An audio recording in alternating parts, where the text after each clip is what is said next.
Wow, Sinatra. Another day, another dollar. I'm saving just to be broke. They said college was serious, but my degree feel like a joke. 4 years or less, I'm saying I got it done. No playing, just to end up at my mom's after I told her I wasn't staying. Well, here we are. No question, I'm a star. Just got some light years to travel, but it's just so far.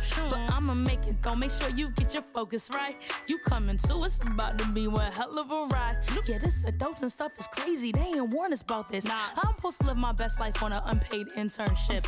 I'm supposed to find my husband. Everybody running game. I guess the more things change, the more they stay the same. Went from worrying about on flow to running from Uncle Sam. Now I understand why student accounts never gave a damn. Saving accounts be slipping, trying to work out, but I'm tripping. I forgot health insurance. Oh, I'm my mom's until I'm 26, so I gotta pay these student loans. That's adulting. What the score doing the most? That's adulting. Moving out of mom's house. That's adulting. But it's all gonna work out. That's adulting. I need a legal side hustle. That's adulting. Cause these bills got me in trouble. That's adulting. Journey's course is never planned. That's adulting. Just leave it in God's hands. Cause that's adulting.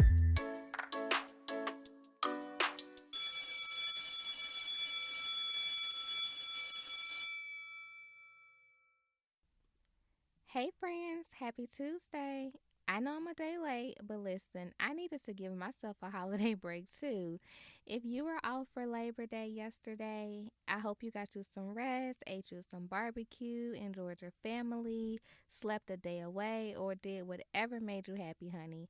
I did a little bit of all of that. I went home to Birmingham, ate like a pig. Somebody pray for me, okay? Just pray that this extra fat just falls off in my sleep because I just eat like it's no tomorrow. And if you weren't off, I'm sorry. I am rubbing it in. I hope that you had a great Monday and a great start to your week. And I'm just happy that you made it to this here Tuesday to listen to this podcast. So you still winning, honey, because you made it to Tuesday and we just getting our lives together today. So I'm just glad you're here. For anyone that's new, welcome.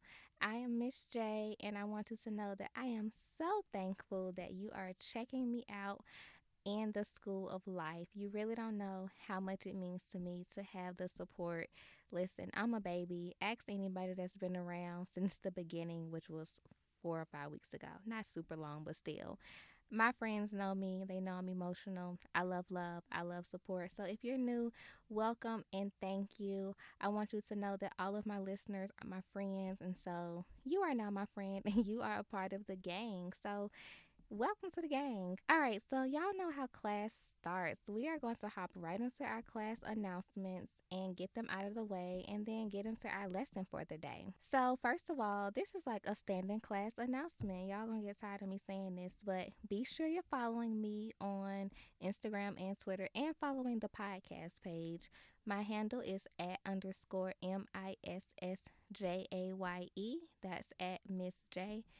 And the podcast handle is at School of Life Pod. Listen, I keep pushing this social media because I'm telling y'all, there may be some giveaways real soon. Like maybe today. Wink, wink. But no, really. Make sure y'all following along on Instagram and Twitter because it's how I connect with you.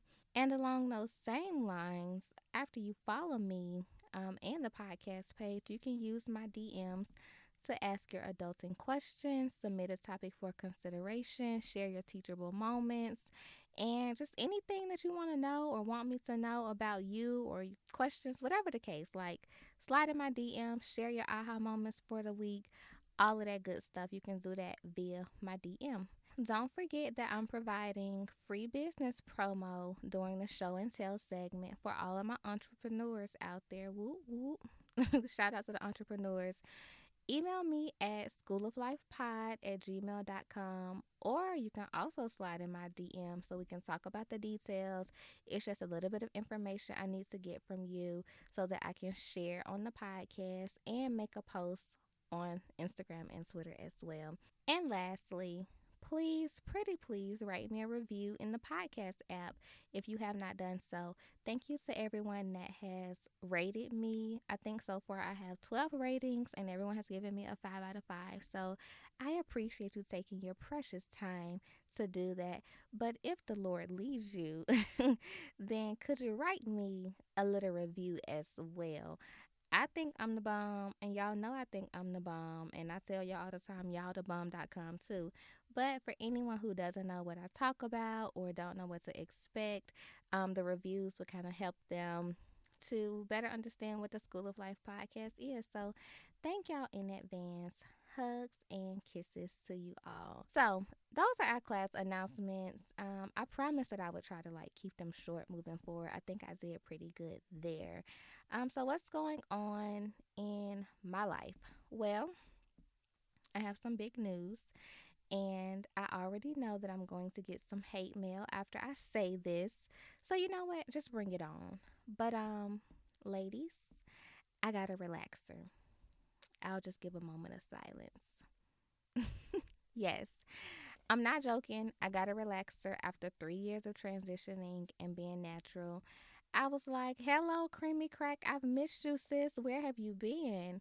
Yeah, yeah, I went back to the Creamy Crack. I wish I could lie and say that it was such a hard decision, but it wasn't.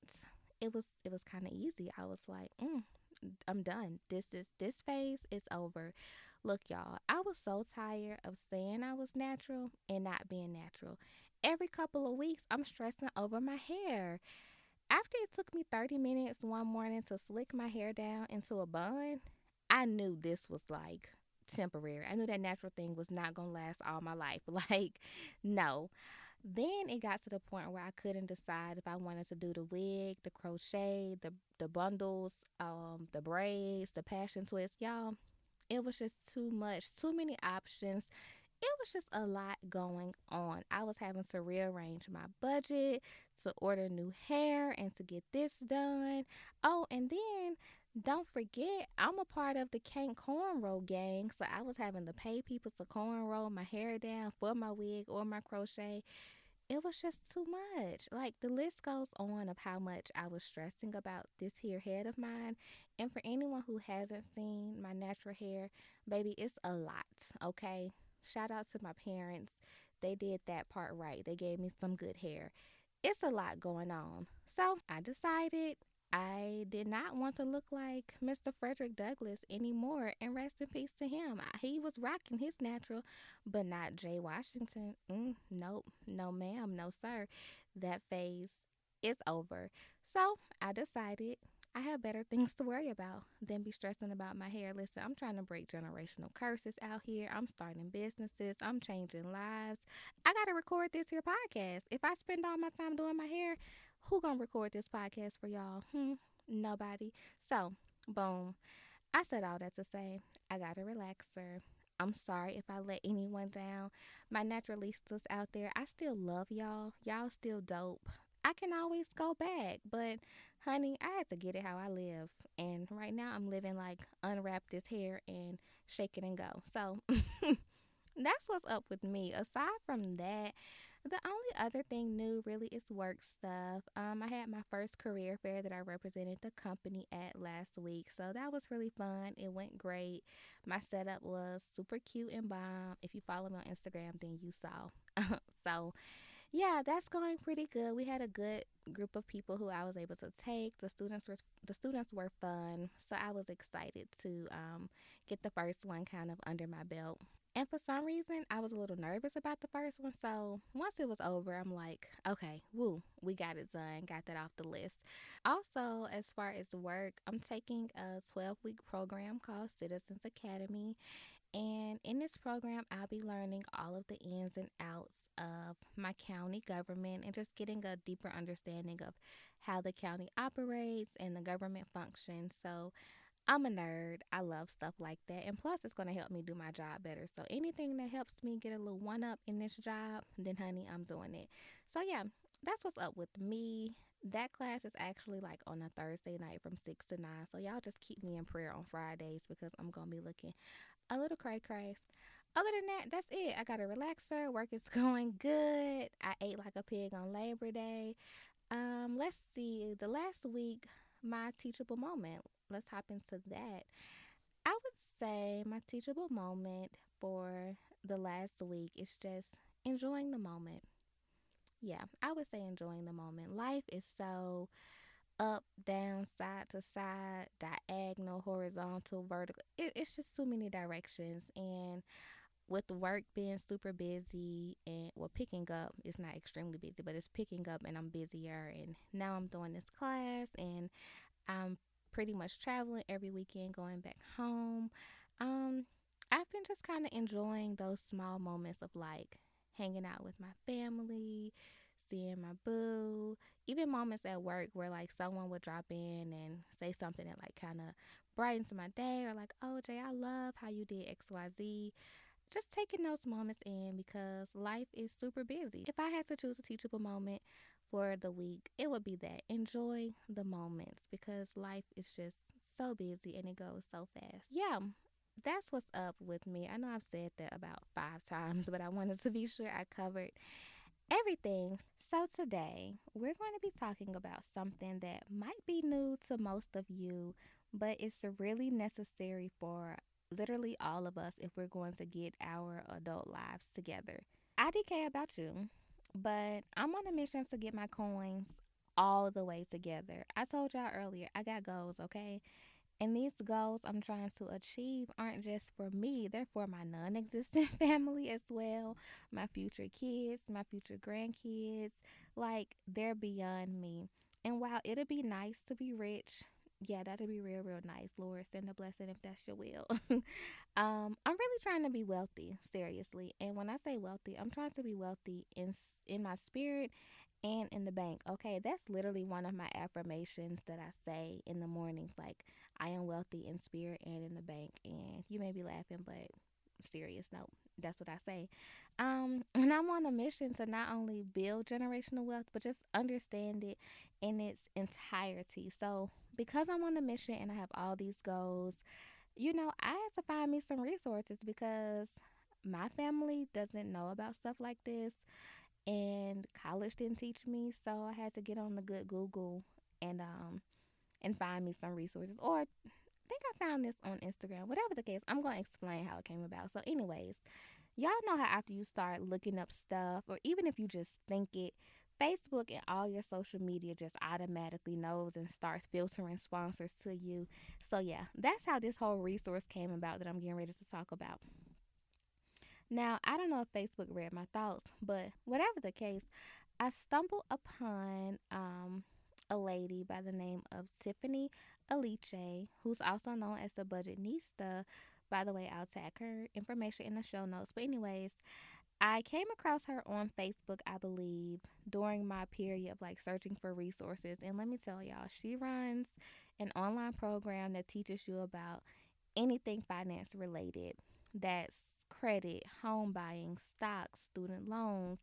The list literally just goes on. There's not enough time to detail everything she talks about. It's literally so much. But, anyways, I came across her, and the program is called the Live Richer Academy. And what I love about her is that her academy and her courses are not boring. Like, she's super real and super down to earth. And she not only talked about her real financial struggles and how at one point she had like a 500 something credit score, but she also has other instructors and guests who talk about their own previous financial challenges and how they overcame them. So I just love that because it's like real people. I don't know if y'all have tried like other online course stuff. I haven't. That's not really my thing, but it's like once I find something that's genuine, I kind of stick with it. So I can run my chops all day about Tiffany and what she's doing. But I won't. Just know she's the bomb.com, and I had to plug her because a lot of the things I'm learning about finances and budgeting and money and just all of that is because of the Live Richer Academy. So look her up. She's doing a lot for the black community. And if you're not black, she's doing stuff for any community. But I just know a lot of times in the black community, finances are not talked about. And so she makes it a point to always give back to our communities. She's super dope. check out my show notes and you'll have a link to her website and her social. Anyways, I joined her online class for the low price of $29 per month. And I did this a few months ago, but I can honestly say it has been a great investment. Y'all, I even canceled my Apple Music and my Amazon Prime to not have to spend that extra money. Like, that's how serious it was. And don't judge me, judge your mother. I'm on somebody else's Prime. Shout out to my boo because I just be running his all the way up. But I said all that to say that resources are out there, and Tiffany's Live Richer Academy is a great resource. But because everybody doesn't have $30 to dish out every month for a subscription course, I was like, you know what? Let me bring a piece of the course to my listeners. And so for the next 3 episodes, I'll be doing a mini series on finances. When I put a poll out originally, credit, budgeting, and saving were like top priority topics. And so I wanted to be sure I addressed that and give you guys some tips, some resources, and the little bit of knowledge that I do know. But that's why I love resources and being able to do the research because like I told y'all, I don't proclaim to be an expert at anything, but we're going to figure this thing out together. So, from the title of this show, Finances 101, I'm sure you can tell we're going to be starting with the basics and kind of building over the next couple of episodes. But I want to warn you, honey, buckle up, put your helmet on, put your arm pads on, like all of that. Because today is not just any old basics.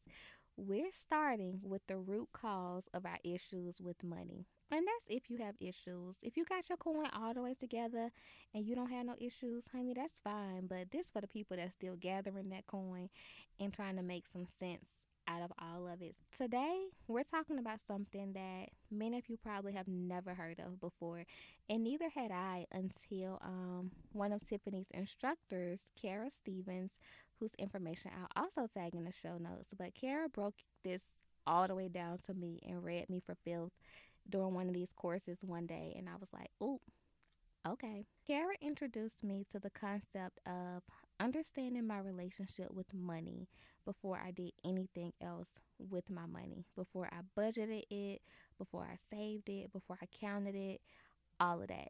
And I want to share this same concept with you because I had never even heard of anyone kind of comparing a relationship with money or just describing a relationship with money. Like, that wasn't a thing. Here we go. Buckle up. This is what I learned. Your relationship with money is one of the absolute most important relationships you'll have in your life. So think about it. Money literally, I don't want to say runs us.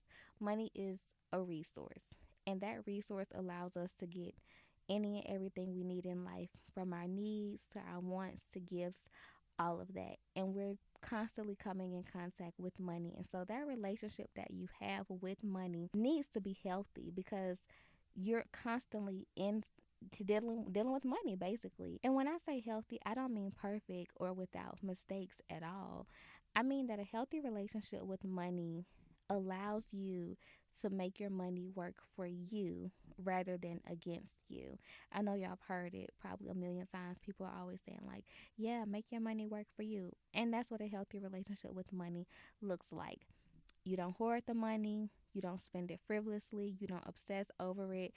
You literally have a healthy relationship with it. You understand balance and you see it as a tool to create the life of your own choosing. And that can be a life of minimalism, that can be a life of elaborate things. It's up to you.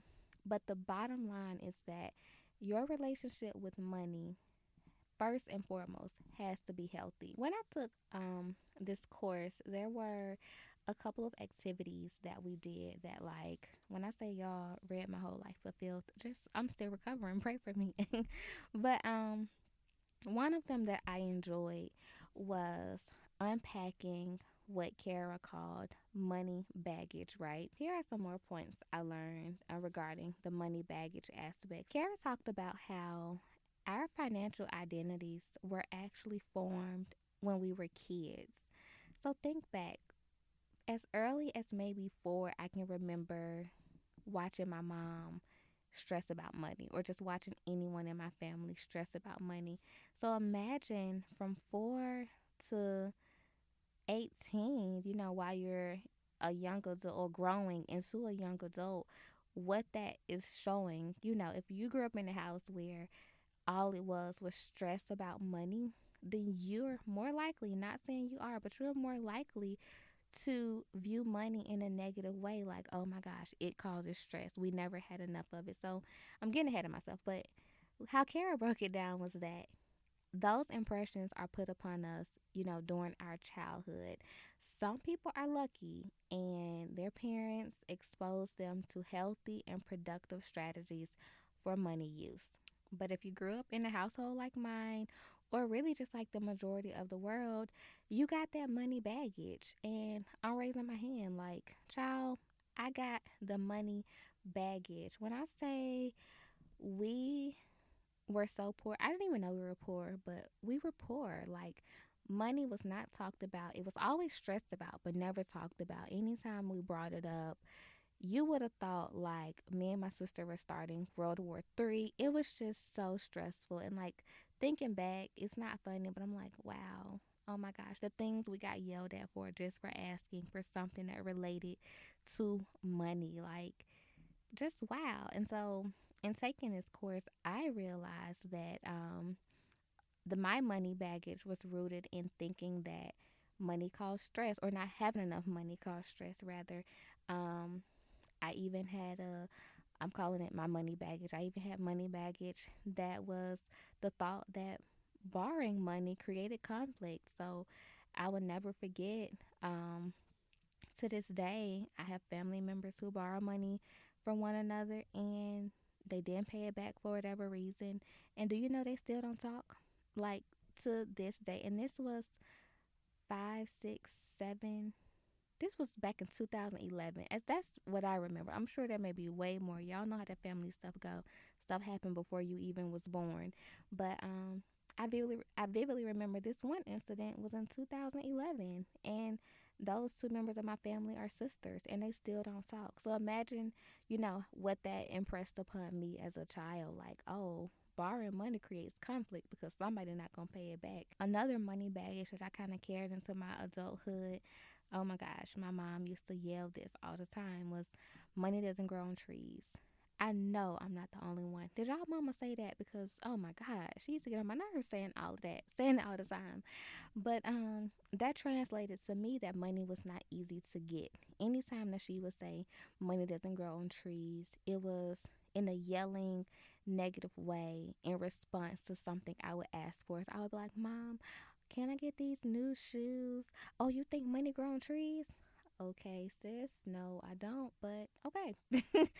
Did you have to cuss me out? No. Anyways, so that money baggage led me to believe money was not easy to get. And the list goes on, y'all. I literally have a million money baggage messages that I had to unpack. But I said all that to say we don't realize that how we grew up really does affect how we see things as adults.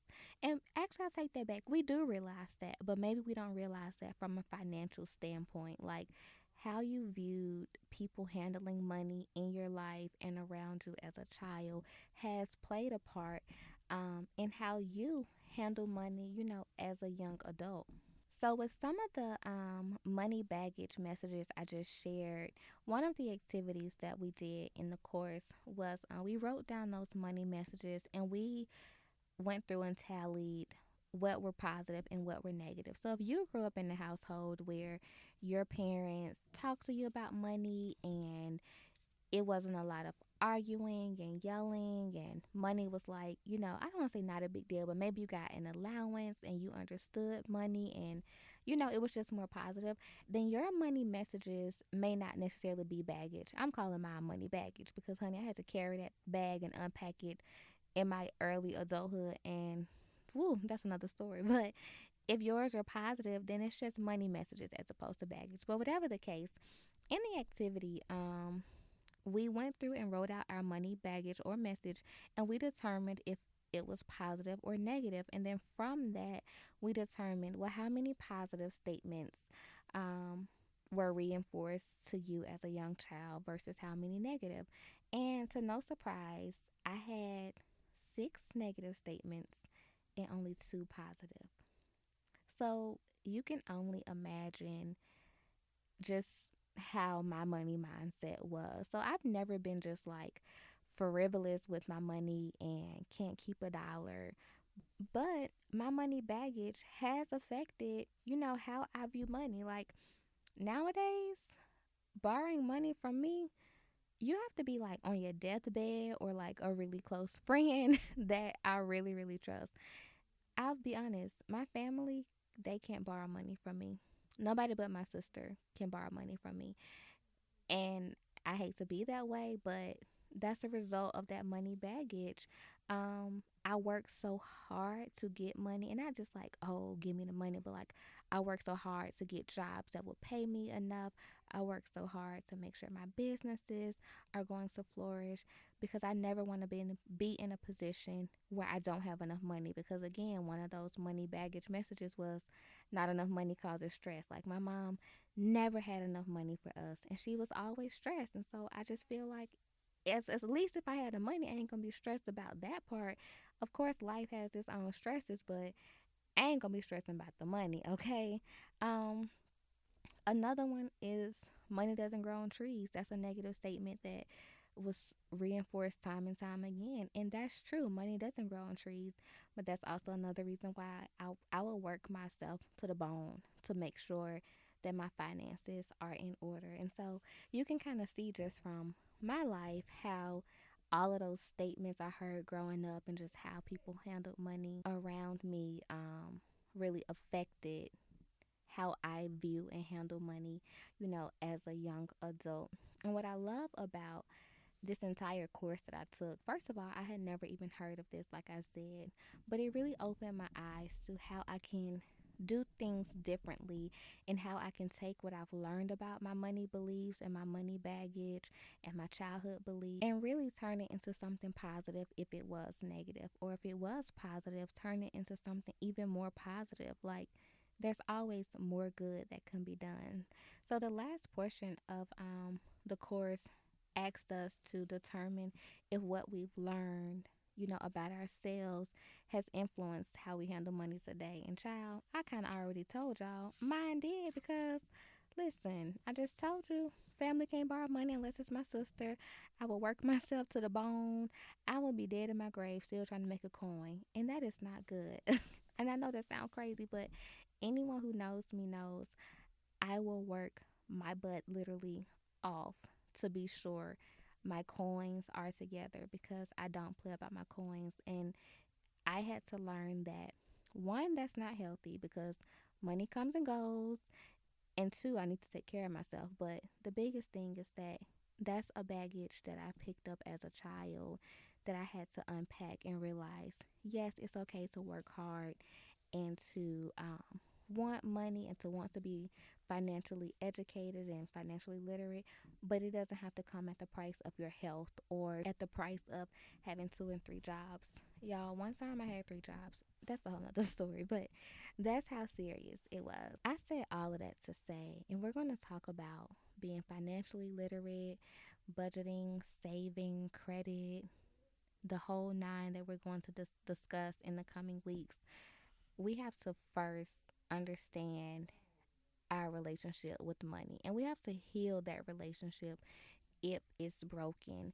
Healing your relationship with money is one of the most radical forms of self love that you can do for yourself. Like, think about that.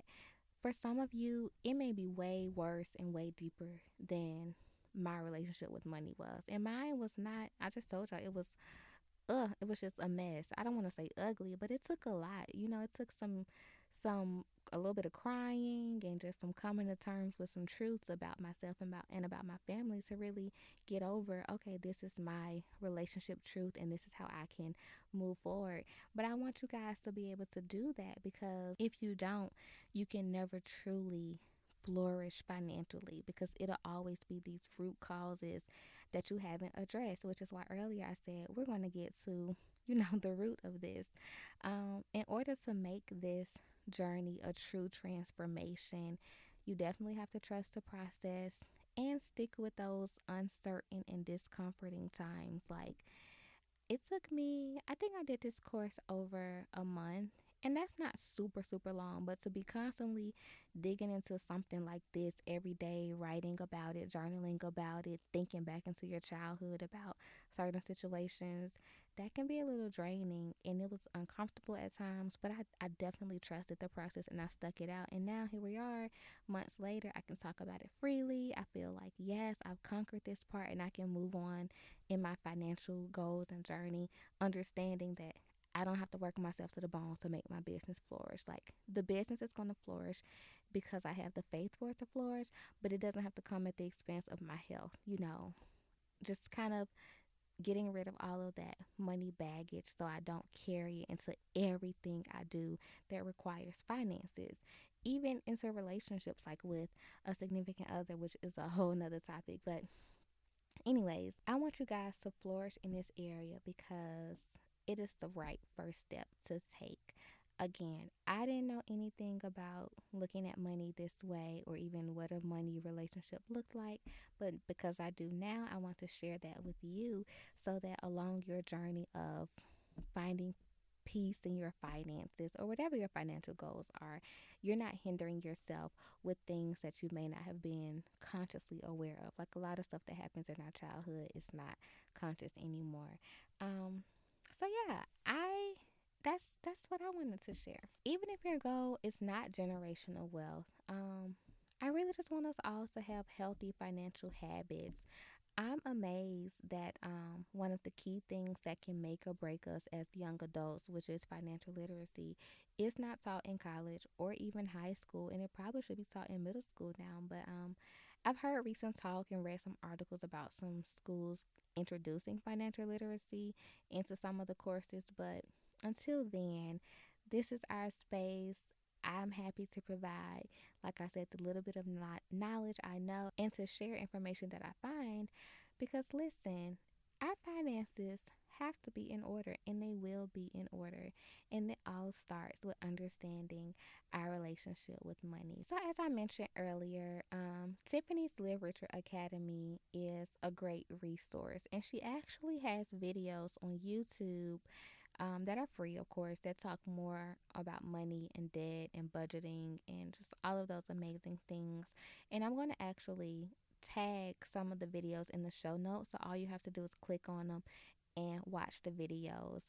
I highly recommend that you guys check her out if you're interested in just snatching your finances by the edges and getting it together because listen, that's what it's all about. The things I've learned have really been amazing and life changing, and I know it'll do the same for you. If you have a $30 coin per month to invest in yourself for a few months, hey, why not? I was skeptical at first, but you see I canceled that Amazon Prime and the Apple Music and got my Live Richer Academy life going. And if you don't have a $30 coin per month, that's okay. I know we are not all able, but you know what? I'm a good friend and I got you. How about this? I am going to gift one lucky person 2 free months in the course on me. I got you. All you need to do is one, of course, make sure you're following me on Instagram and Twitter. But shoot me an email at schooloiflifepod@gmail.com and just tell me, why you should be the winner of this 2 month pass to the Live Richer Academy. After the 2 months, it's up to you if you want to continue. You can pay for it yourself, but this is an important topic to me, as y'all can tell. I'm really passionate about us getting our adult lives together. And so I just want to bless somebody with 2 free months to dive into the Live Richer Academy and see what it's all about. So I told y'all, I believe in supporting people, and this is just another way that I can do just that. Another resource for this week's lesson that I want to recommend is reading The Richest Man in Babylon. And it is a book about the timeless and just amazingly wise rules of wealth that really anyone can apply to their lives from the young to the old. And I actually have a free ebook saved to my computer. So if anyone wants a free copy of the ebook, you can also email me, and honey, I'll be glad to shoot it on to you. And just for future reference, I'll also tag a link to it in the show notes so that if you want to order it from Amazon or Barnes and Nobles or wherever you get your books. You know the title and the author. But yeah, I have a free ebook. I'll be happy to email it to anyone who wants it. Just email me at schooloflifepod@gmail.com and I'll get you that book. Again, that's The Richest Man in Babylon. And lastly, for your homework this week, I want you to define what your relationship with money looks like. Honey, if you don't have a pen and paper handy by now, then you are late and you need to pause me right here and go get you a pen and a piece of paper so you can write your homework down. So, listen, this is the assignment. Define if your relationship with money is positive or negative. That's step one. Just from your general understanding of what I talked about, is your relationship positive or negative? Do you spend too much? Are you saving too much and your money isn't working for you? Just what does that look like? And then from there, kind of dig into your childhood and what you were taught about money and those money messages or that money baggage, and determine, are these things positive or are these things negative? And then looking at those money messages or the money baggage, whether however you want to look at it, determine if that is affecting how you handle money today. So, again, for example, my relationship with money was negative, and that is because the money messages I received were really money baggage. I say money baggage to mean negative, money message positive. But the money messages I received was that not enough money causes stress, borrowing money creates conflict, and money doesn't grow on trees. And so, because I was taught those things as a young adult, I carried that into how I handle finances, and it hasn't always been a positive thing. So, just take my examples, and yours probably could be the same. And if they are, that's totally fine. But I just want you to think about, what does your relationship with money look like, and why does it look like that? And if you need to take some action to correct, how you're handling money, or even just unpack what that baggage is, then do that this week. That's what I want you to do this week, because when we move into budgeting and saving and understanding credit, I want the root cause of maybe some of our financial challenges to already be addressed.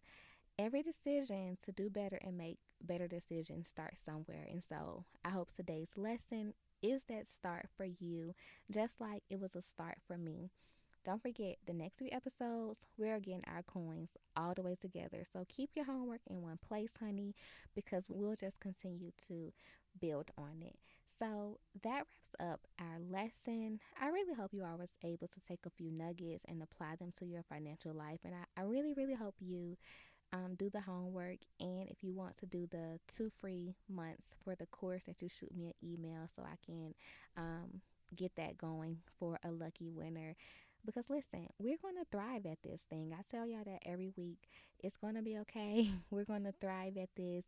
And we're going to get our adult thing all the way together. Like, nobody's going to be able to tell us nothing. Well, they can give us some wisdom, but y'all get the point. So that wraps up today's lesson. Let's hop into our show and tell.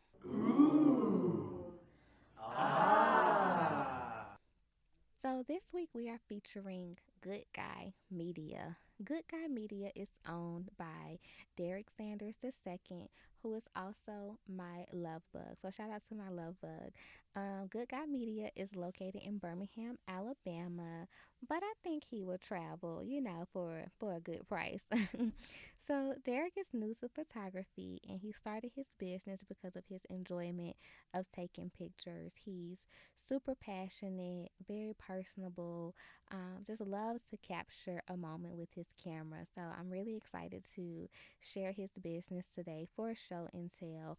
You can follow Good Guy Media on Instagram and Twitter at good_guy_media. Make sure y'all go support Good Guy Media. Book him for your next photo shoot if you're in the area, and tell him Miss J sent you. For our Raise Your Hand segment, we have one question submitted today. So thank y'all for writing me. This friend wants to know, how do you spend time with God daily? Do you read your Bible? Do you journal? Do you have a study plan? I want to spend more time with God, but I don't know how. This is actually a really good question. Thank you for this question. So I'll kind of go through all the parts. How do I spend time with God daily?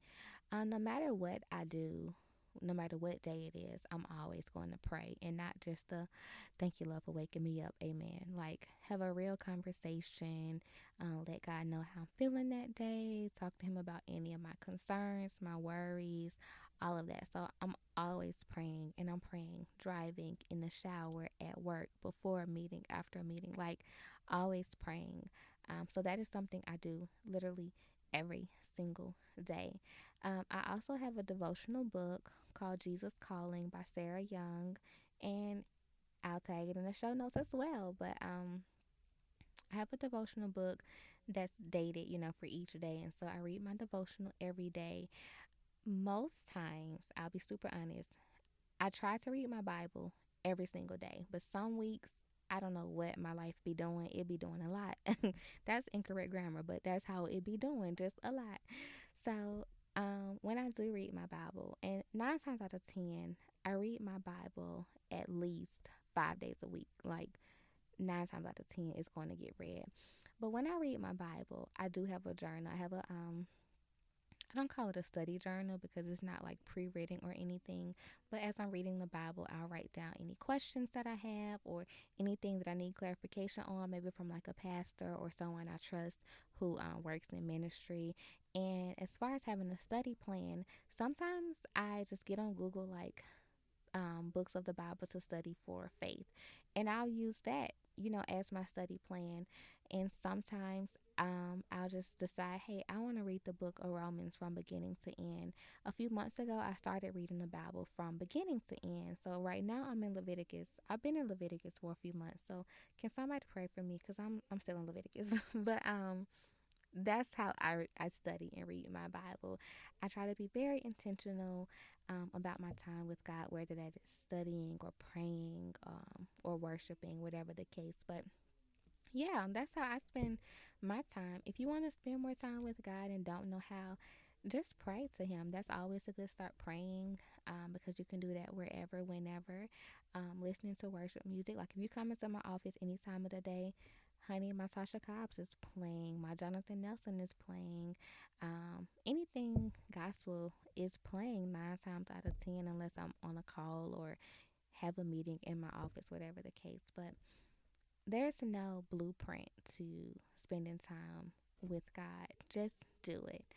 So, yeah, that was a really good question. Thanks for your submission. And y'all don't forget, for all of your adulting questions or advice, not that I'm an expert, but any advice you want me to answer during the Raise Your Hand segment, I keep saying it, slide in my DMs or shoot me an email at schooloflifepod@gmail.com. So before we get out of here, I have to leave y'all with some food for thought.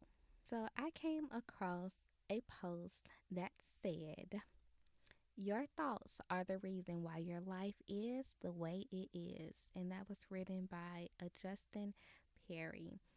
I liked that as our food for thought because as we talk about finances and just our lives in general, I know I spent the first couple of episodes like on a more spiritual level, getting our spirits together and our purposes and just all of that. But whether you're talking about getting your spiritual life together or your financial life, whatever it is, this quote just really resonates in all areas. Your thoughts are the reason why your life is the way it is. And that could be negative thoughts or positive thoughts. And so I want to encourage you to have positive thoughts so that your life can radiate positivity. So that wraps up today's episode, you guys. Thank you again for tuning in. I really can't do this without you. Sometimes it's weird just sitting here like talking to the microphone, but I'm like, wow, people all over the world are going to hear me running my soup coolers and they're going to like it, I hope. So again, thank you. I love y'all, and I will talk to y'all next week. Bye.